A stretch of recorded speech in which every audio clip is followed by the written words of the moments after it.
All right, everybody, it's time for Thursday's workout. A little bit different, 30-minute workout, and it's all for quality.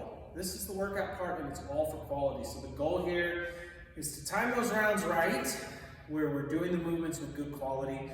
We're not trying to race the person next to us. We're not trying to go too heavy. We're really focused on quality, slowing it down a little bit today. It'll make it plenty difficult. We've got plenty of hard workouts surrounding this the rest of the week where you're gonna go faster. So really pay attention to slowing it down for today's.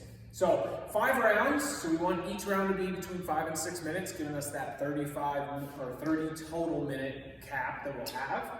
And we're hopping right into this one. We'll have a finisher that we'll do with a plate. It's gonna be fun at the end. But first, we'll go over the 5 rounds of this workout. So the first one is 12 tempo high pulls. And our tempo is going to start from the top.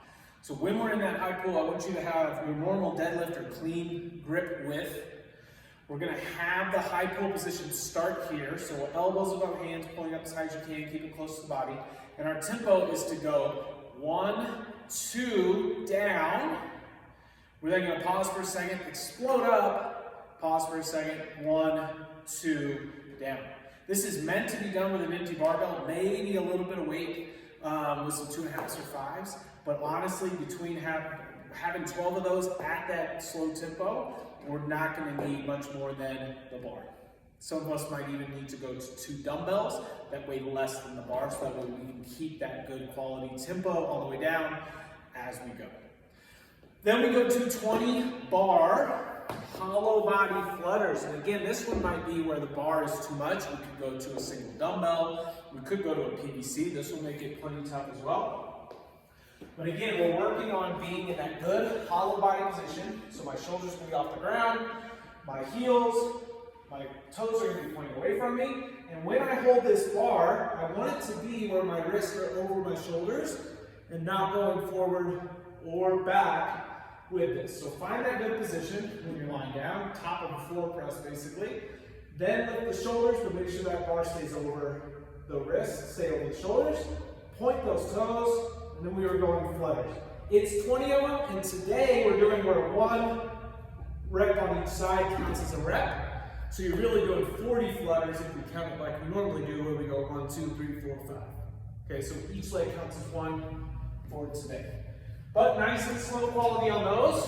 It's not about racing through those and getting them done. You want that core to be under tension during it. Then we go 10 to 15 ring skull crushers. If you haven't done this one before, you kind of have to get into a position where you can trust yourself leaning forward. So you're almost in like a plank position leaning forward with those arms extended overhead. You will then keep those elbows basically facing up and away at the other wall. And then bend those elbows, the rings come behind the head and extend up. This really isolates our triceps.